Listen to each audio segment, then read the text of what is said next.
Untuk Patri tahun 2024 mungkin karena masa bakti kepemimpinan selama 5 tahun, mungkin pertama akan mengadakan Munas. Munas Patri untuk pemilihan ketua umum yang baru itu kan. Agenda 5 tahunan gitu, sesuai dengan ADRT kita. Selain itu program-program kerja kita bahwa kami itu juga tadi sebagai pelayan masyarakat transmigran itu terutama adalah peningkatan ekonomi, di mana Patri mengembangkan namanya itu BUMDes, ya BUMDes yang ada di daerah transmigrasi maupun lembaga-lembaga wirausaha namanya Himpunan Wirausaha Transmigrasi. Patri Husada, sehat, cerdas, sejahtera.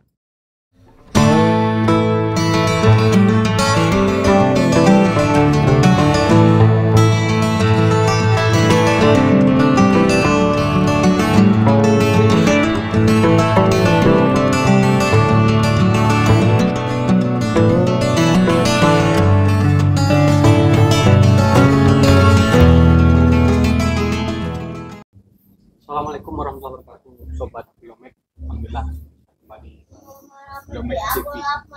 Kali ini podcast bersama Patri, Perhimpunan Anak Trans Republik Indonesia. Assalamualaikum Pak. Salam. Jauh dari Jakarta Pak ya? Ya, alhamdulillah. Kita sama Ketua Umum DPP Patri Bapak Prabu dan Presiden DPP Patri Bapak Ya. Baik Pak, mungkin pemirsa Biomed TV ingin mengenal Patri itu apa Pak? Ya. Gimana, Pak? Terima kasih. Ya. Assalamualaikum warahmatullahi wabarakatuh. Teman-teman pemirsa, alhamdulillah pada pagi ini saya mendapat kehormatan dan kesempatan untuk menjelaskan tentang Patri. Ya. Jadi Patri itu kalau singkat mungkin mudah memahaminya seperti tukang solder ya, Patri. Di kampung-kampung zaman dulu ya, ada Patri yang nempel apa? Ya dipikul ya, terus ada arang gitu, ada dari bahan timah ya, ditempelkan. Ya. Jadi ember-ember bocor dari logam, kemudian talang-talang bocor ditutup, ini Patri, perekat. Ya. Perekat ya. Tapi Patri di sini singkatan dari Perhimpunan Anak Transmigran Republik Indonesia. Tidak menyatukan juga Pak? Ya, karena fungsi perekat itu menyatukan. Ya. Jadi transmigrasi itu bukan hanya sekedar memindahkan orang, tapi dalam mereka merekatkan hati anak bangsa, merekatkan silaturahim. Karena kalau negara Indonesia berkepulauan berselat-selat bersuku bangsa aneka ragam nih, tidak direkatkan akan terjadi pecah belah dan mudah dijajah oleh negara asing. Jadi filosofi Patri adalah perekat bangsa, kira-kira begitulah.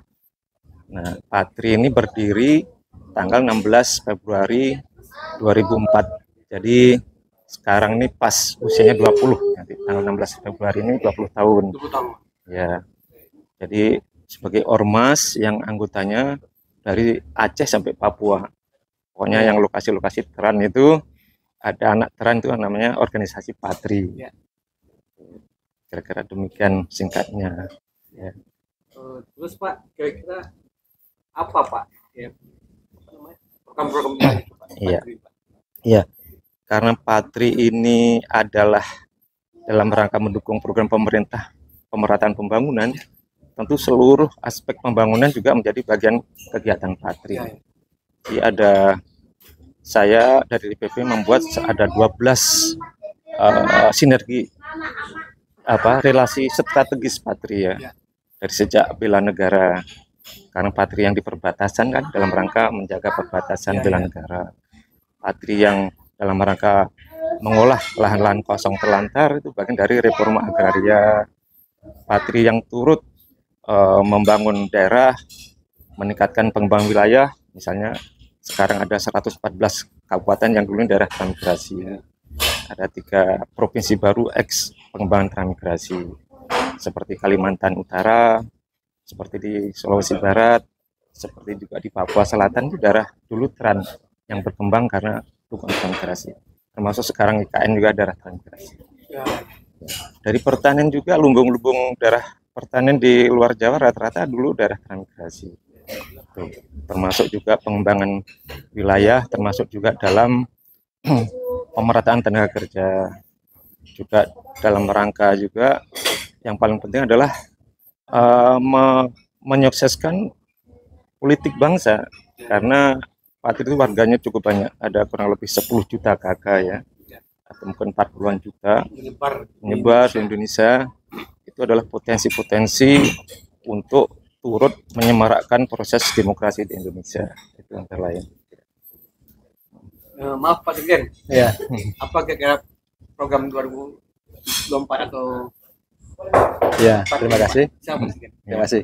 Assalamualaikum warahmatullahi wabarakatuh. Assalamualaikum. Untuk Patri tahun 2024 mungkin karena masa bakti kepemimpinan selama 5 tahun, mungkin pertama akan mengadakan Munas Patri untuk pemilihan ketua umum yang baru itu kan.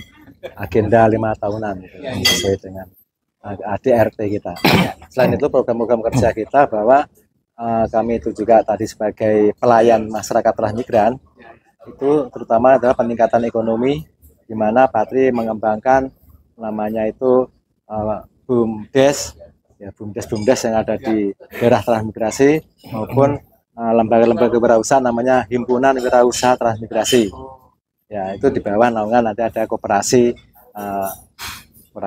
namanya Patri Digital Sejahtera. Itu akan kita kembangkan di daerah-daerah Tran itu. Kemudian juga kita di Riau ini sudah mengembangkan namanya Patrindo yang berbasis syariah, pengembangan pabrik pakan ternak di Riau, sudah pengembangan unit-unit usaha untuk mengembangkan masyarakat daerah transmigrasi.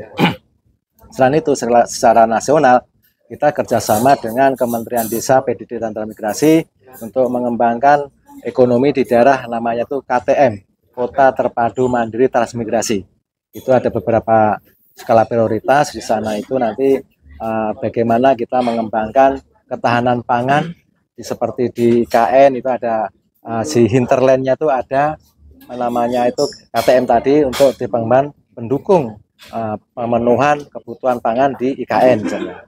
Di Sumatera Selatan juga dikembangkan pemenuhan kebutuhan pangan di Sumatera Selatan seperti di Oku Timur itu ada namanya KTM Belitang. Kemudian di Kabupaten Banyuasin namanya KTM Telang. Itu semua sektor-sektor pertanian seperti Pak Ketum sampaikan tadi, bahwa bagaimana kedepannya di Indonesia itu ada kemandirian pangan, terutama disokong oleh daerah transmigrasi. Sektor pendidikan, kita juga mengembangkan kampung Inggris di Kalimantan Selatan, jadi mengadopsi konsep kampung Inggris yang di Pare Kediri. Kemudian Pak Ketum dan tim di sana juga mengembangkan konsep itu supaya kita bahasa Inggris itu dikuasai oleh masyarakat transmigrasi juga, gitu kan, seperti itu. Sektor ekonomi, sektor pendidikan, kesehatan, nanti kita akan menginisiasi terbentuknya Patri Husada. Nanti kita kembangkan sektor kesehatan itu gimana pelayanan kesehatan sampai ke desa-desa. Bagaimana kita mensosialisasi masalah gizi yang baik, penanganan stunting dan sebagainya. Itu bagaimana kontribusi Patri ke depan untuk dirasakan oleh masyarakat transmigrasi dan masyarakat sekitarnya. Jadi kita seperti itu. Sektor keamanan, kita juga mengembangkan bela negara terhadap anggota Patri di daerah perbatasan seperti di Merauke, di Kerom, di Aceh, mungkin di Natuna, itu ada juga Patri. Kita di PCB di Kaltara. Bagaimana mereka juga meningkatkan kesadaran untuk menyatukan Bhinneka Tunggal Ikaan kita supaya negara ini tetap satu kesatuan, yaitu negara NKRI, gitu kan. Jadi itu yang kita harapkan ke depannya, itu kan. Dan juga tadi pendidikan sudah, ya kan, kesehatan sudah, kemudian ekonomi sudah, keamanan dan banyak hal ya. Dalam hal politik ya tadi kita adalah lembaga yang non partisan. Ya, non partisan, walaupun tahun 2004 ini sebagai agenda demokrasi nasional, kita tetap mendukung semua saja, ya kan. Jadi kita netral, artinya tidak berpihak kemana kemari, tapi kita adalah organisasi yang mewadahi semua warga negara Indonesia. Karena itu, Pak. Ini gimana Pak? Kan ini tingkat pusat Pak. Wilayah ada berapa Pak di? Ya. Terus wilayah ada lagi di kota Pak. Ya. Jadi karena kita ini ormas, jadi di pusat namanya DPP, kami di Jakarta, kantornya di Kalibata ya. Kemudian di provinsi itu namanya DPD, Dewan Pengurus Daerah Provinsi. Kemudian di kabupaten namanya DPC, Dewan Pengurus Cabang. Kemudian di bawahnya DPAC, Dewan Pengurus Anak Cabang. Kemudian di ranting di desa, di UPT itu namanya ya ranting. Ada Dewan Pengurus Ranting. Jadi sampai ke akar rumput lah kita. Ya itu. Makanya kita ini organisasi yang cukup besar ya, karena memang kita ini bukan masa mengambang ini. Daerah terang itu kan ada, bukan hanya karangan-karangan, tapi kalau dibuktikan adalah kalau di Riau itu mungkin kalau kita ke Siak itu ada Bunga Raya, ada desanya lagi, nanti di bawahnya lagi itu termasuk di Indonesia semuanya yang ada daerah terang. Iya, mungkin itu karena kita ormas, kita menyumbang kader calon pemimpin bangsa. Kenapa kita sangat optimis? Pertama memang rata-rata untuk berhasil menjadi transmigran itu perjuangan berat ya. Dari tanah kosong bahkan hutan belukar dari nol bahkan minus ya. Kemudian menjadi kota-kota besar. Itu perjuangan panjang dan alam alhamdulillah menyeleksi ya, dan Allah memberi karunia sehingga mereka berhasil. Itu yang kita pertahankan. Jadi semangat kenapa Patri itu semakin hari harus semakin semangat karena adalah bagian dari perekat bangsa. Kira-kira demikian. Mungkin Pak lebih spesifik lagi Pak, kan kemarin ada coba ngobrol-ngobrol soal kesehatan tadi Pak. Ya. Mungkin ada juga pengembangan ke klinik desanya gitu. Ya, ya. Gimana tuh? Mungkin Pak Jajan atau Iya, ya. Jadi memang di dalam anggaran dasar, anggaran rumah tangga Patri itu ada namanya badan otonom. Ya. Jadi dalam badan otonom itu kita seperti yang tadi saya sampaikan ada 12 relasi strategis. Ya, badan otonom itu ada pendidikan, ada SMP Patri tadi ya, termasuk Kampung Inggris dan Migrasi itu bidang pendidikan. Bidang kesehatan kita membentuk yang namanya Patri Husada. Ya, Pokja Patri Husada yang tugasnya adalah mempromosikan kesehatan, meningkatkan taraf kesehatan, juga dalam rangka melayani kebutuhan dasar masyarakat di lokasi-lokasi tran. Karena kita tahu sendiri kalau ke lokasi tran itu rata-rata sampai sekarang masih banyak jalan-jalan yang masih tidak bagus ya. Bahkan orang sakit sampai dipandu-pandu, digendong ya, nggak bisa mobil lewat, sehingga kesulitan berhari-hari gitu. Apalagi musim hujan begini.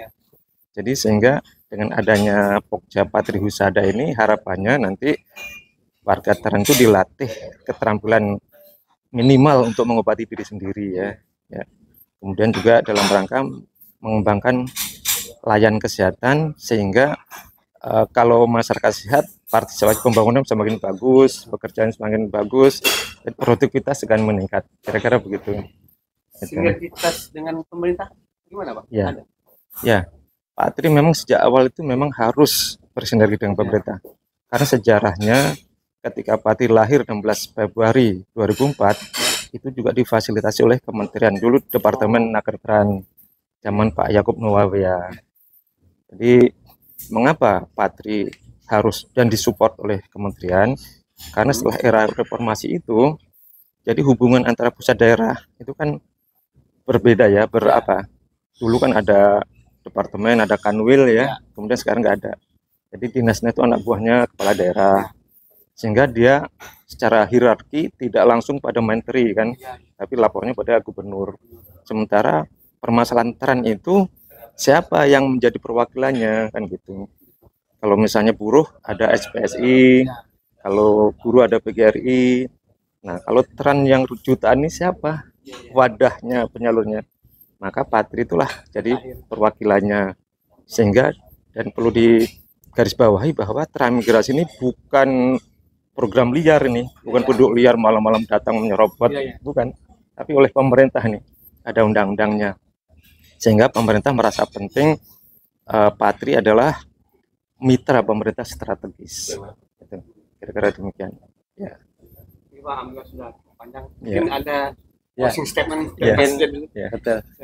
Terima kasih bahwa Patri itu Dewan Pembinanya adalah Menteri Desa, PDT, dan Transmigrasi.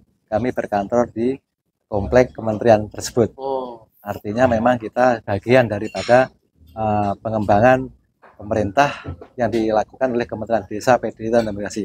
Sehingga apabila kita mengembangkan klinik desa itu sangat sinergi juga ya kan, dengan programnya yang ada di Kementerian Desa, PDT, dan Transmigrasi. Sehingga kedepannya memang kita kembangkan kerjasama dengan organisasi kesehatan lain seperti IDI gitu kan, sehingga kita mengembangkan layanan masyarakat, karena kesehatan kan layanan dasar masyarakat yang harus dipenuhi oleh pemerintah kita sebagai organisasi masyarakat harus menyambutnya dengan baik, melayani juga, menyukseskan program pemerintah. Artinya kita mengembangkan klinik-klinik desa seperti yang Pak Ketum sampaikan tadi, bagaimana pelayanan selama ini dilakukan di kabupaten sehingga kita lebih hadir di tengah-tengah masyarakat, bukan masyarakat menghadirin kita sebagai pemerintah. Maka Pak Tri harus bekerja sama dengan pemerintah untuk memberikan layanan terbaik bagi masyarakat, khususnya di Provinsi Riau. Ini bagaimana nanti IDI dan Pak Tri kerjasama, kemudian kita membentuk Pak Tri Husada, mendirikan pokja klinik-klinik desa, sehingga masyarakat yang akan berobat, konsultasi kesehatan lebih dekat. Jangan sampai nanti akan melahirkan ditandu dari jauh gitu kan. Bagaimana dia melayani sosialisasi tentang sekarang ini kan kader-kader bangsa kita masih mengalami stunting ya. Kan mereka belum sadar bagaimana bumil pertama harus minum vitamin. Tapi itu biasanya dibuang. Susu karena nggak doyan dibuang. Bagaimana kita meningkatkan kesadaran masyarakat untuk penanganan stunting itu, itulah fungsi klinik desa tadi, memberikan konsultasi masyarakat supaya generasi-generasi itu sehat cerdas ke depannya untuk bangsa kita ini. Barangkali itu Mas. Ya, terima kasih. Jadi kebetulan pada 16 Februari 2024 ini tepat usia Patri 20 tahun. Ya, saya mohon kepada seluruh kader Patri dan masyarakat Indonesia supaya kita meningkatkan sinergi, karena Patri itu hadir bukan sebagai pesaing, bahkan perekat. Ya, negara, ya Patri perekat. Jadi negara yang beraneka ragam suku budaya, pulau-pulau, selat-selat ini kalau tidak dipersatukan akan pecah belah. Jadi dengan Patri itu supaya kita sama-sama saling mendukung, saling bersinergi, jangan merasa adanya Patri menjadi saingan, justru kita ada perekat bangsa. Saya kira itu saja. Selamat, dan kita memberikan apresiasi pada seluruh masyarakat sekitarnya, masyarakat Kran yang sudah selama ini mendukung kemajuan Patri. Terima kasih. Ya. Baik, Sobat Biomed TV, alhamdulillah kita sudah tahu Patri. Semoga ini manfaat bagi masyarakat. Assalamualaikum warahmatullahi wabarakatuh. Waalaikumsalam warahmatullahi wabarakatuh. Ya, mari.